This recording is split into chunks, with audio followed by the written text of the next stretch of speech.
Hi guys, welcome to Monday Morning. I'm Jared Spack. And I'm Tommy Capozzi. This is Timber TV's new show that's working to make the start of your week a little better. We come to you on Monday mornings with the latest happenings here at Walpole High, and we are always on the lookout for new stories. So let us know what your class, team, or club is up to. It was a different feeling in the building last week as sophomores spent Tuesday and Wednesday taking the English portion of MCAS. The sophomores can always look forward to 2 more days of testing this May. On Tuesday the 16th and Wednesday the 17th, the MCAS return for the always fun math portion. Good luck! The Best Buddies Dinner Dance is coming up quickly. The event will be held at Conrad's in Walpole on Friday, April 14th from 6 to 8:30 p.m. The tickets are available now, and you should reach out to Miss Dolan for any details. The prom info form has been sent out to all juniors and seniors. Excuse me. If you are planning on attending prom, you must fill out this form. If you're paying by Venmo, you can do that directly on the prom info form as well. Tickets will be on sale starting next week, April 3rd through April 14th. For cash or check sales, there will be a table in the cafeteria during all lunch blocks. The price is $95 per ticket. If you are taking a guest who does not go to Walpole High School, you need to fill out a guest permission slip and get it assigned by your assistant principal for your guest to be admitted to prom. On Tuesday, March 21st, the Boston Bruins honored some of the MIAA's best hockey players. Walpole had 2 players in attendance. Girls hockey goalie Maddie Clark was lucky enough to walk into the building with Jeremy Swayman. Boys hockey sharpshooter Jason Finkelstein was also in attendance, and both players were able to meet Boston Bruins president Cam Neely. More athletic honors were handed out at the girls' basketball star, including girls basketball star Izzy Adams and once again Jason Finkelstein. Both were named Boston Herald All-Scholastic Athletes. Congratulations to both of you. We'll hear more sports in a few when we check in with the sports department. There are a ton of clubs to join at Walpole High, and this year there are several new ones. The club that has taken the school by storm, however, is the Chess Club. Jason Scotton and Andrew Niles had the story. Just recently, Walpole High School started a chess club after many students started to gain interest in the game. Now, the new club is filled with students wanting to play chess. I've only been here for 4 years, but this has been the first chess club in the 4 years I've been here. The new club is welcoming to all players, regardless of their experience level, to improve their skills and to join in on the fun. We've got a lot of different levels of experience in this club, from beginners to some fairly talented students. This club started because of Alex He, a student who proposed the idea after seeing that there was no chess club already at Walpole High. I like playing chess. I play every day in school when I'm not doing schoolwork, and there wasn't a chess club, so, you know. Alex says that the process of starting a new club was fairly easy to do and that it didn't take him too long. It was really easy. I talked to my counselor real quick, sent her a quick email, then set up a meeting with Mr. Ambush. That was like quick meeting, 10 minutes, and then once I found an advisor, we could start. I was approached by Alex to ask if it would be okay for me to help him start it, and it seemed interesting enough, so I went for it. Check me. God damn it, yep. Any students looking to join can contact Mr. Ryan in the science wing. Working with Jason Scotton, I'm Andrew Niles for Timber TV. On Wednesday, March 29th, the gym classes were a bit more intense than usual. The Marine Corps came to town to challenge the school and see just how fit we are.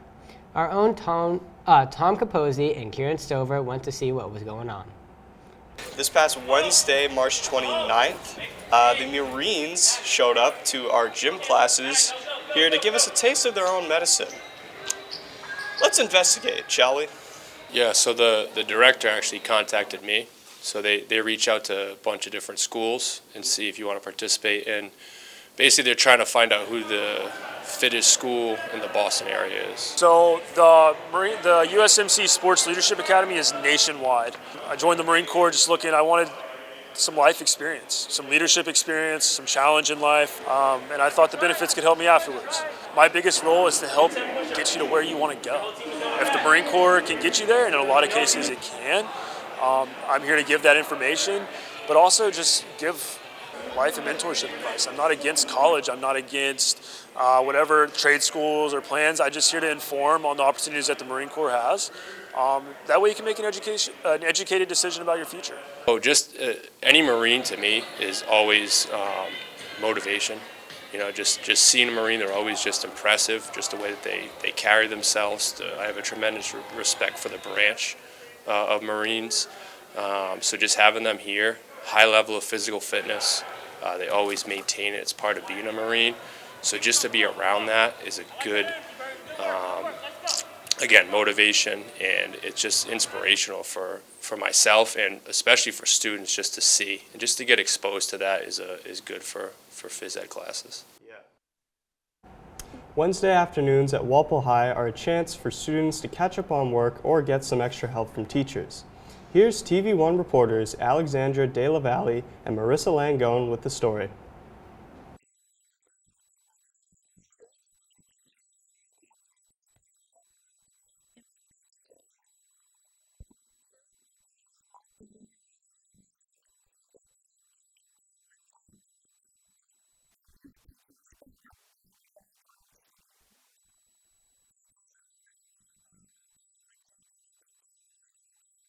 I think Wednesday interventions are so useful because it's an easy way to just get help from whoever you need help from, but also it's nice to be able to help yourself improve.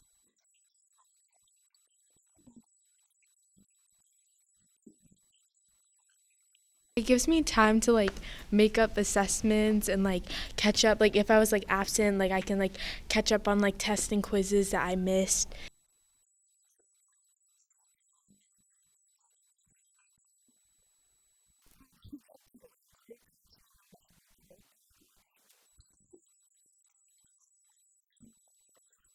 The interventions are another opportunity during the day for teachers and the kids to get together. So I think they can be beneficial for anybody that puts in the effort to make use of them. I think Wednesday interventions are a really good way to get help from your teachers, especially because it gets really busy during the week with sports and other activities. So I think it's a really good way to be able to get help from your teachers and get just a little bit more aid from them when you need it.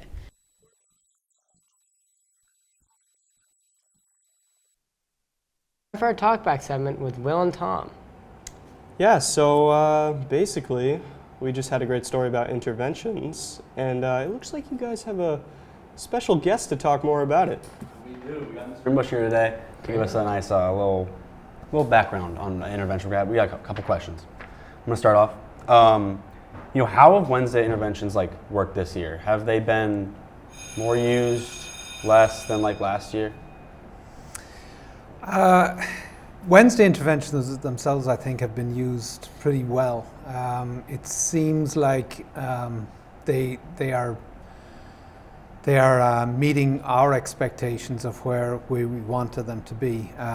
The kids who need to get help from teachers seem to be accessing it for the most part, and those who need to do other things are getting those things done. I mean, they were never meant for everybody just to see teachers necessarily. I mean, one of the ideas behind it is that you can get as many things done as, even if it's just getting homework done a little earlier, because you might have a lot on your plate, or you might have games or clubs that you want to participate in as well. So the Wednesdays from the teacher's perspective seems to be working out pretty well. Yeah, when I don't use them that often, but when I need it, they're very helpful. I mean, I know that I've used them a lot, and most of the teachers that I have been with, they've been very beneficial for the classes that I need. So Good. It seems like they work a lot. Good. I have a question.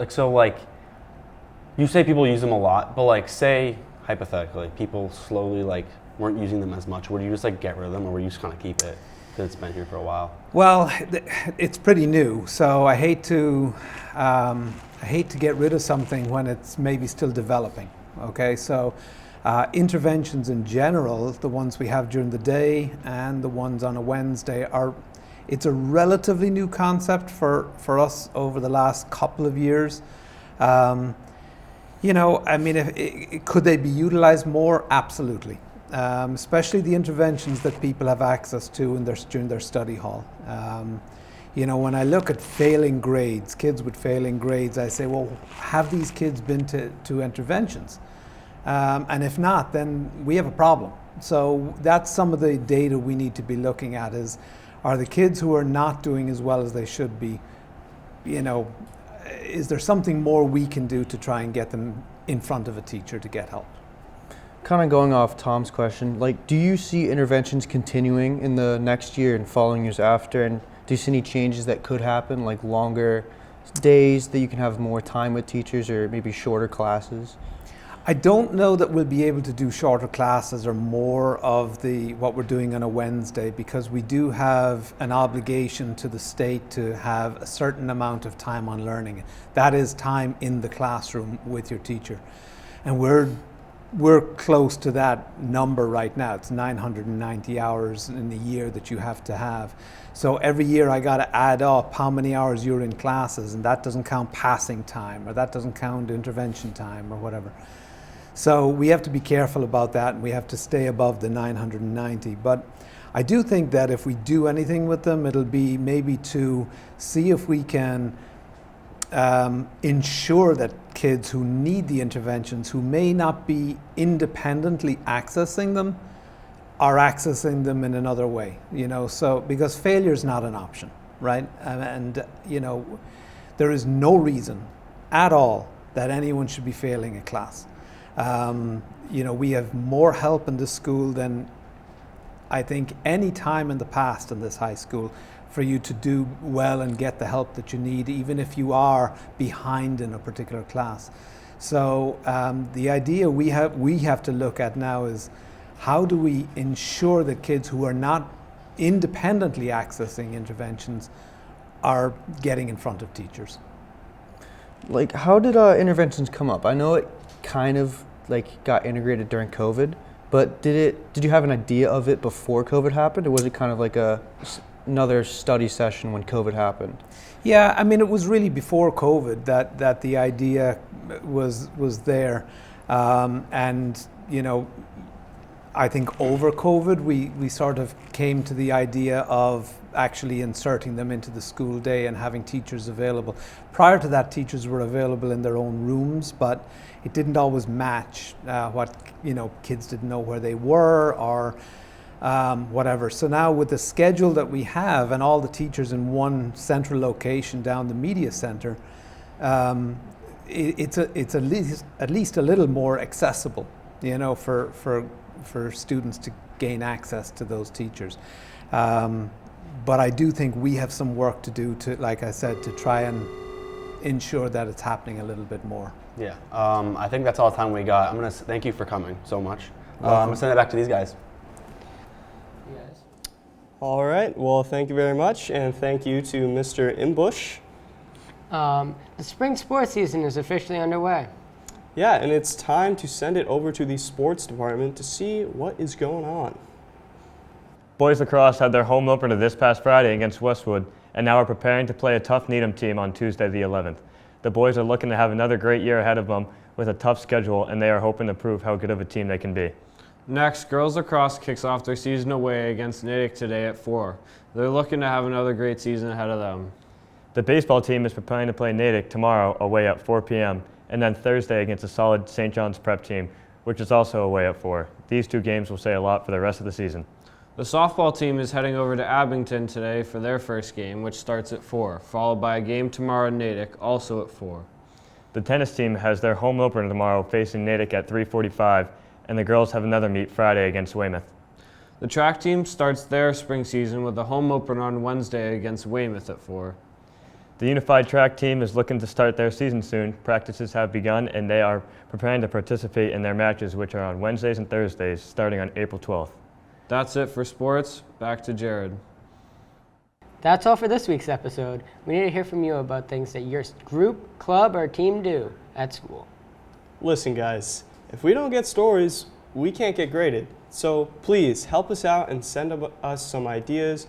You can email us at our address timbertvstaff@walpole.k12.ma.us. You probably already found us on YouTube, so hit that subscribe button. You can also follow us on Twitter, TikTok, and Instagram. Look for us at WHS Timber TV. Thanks for watching. And we'll see you next time.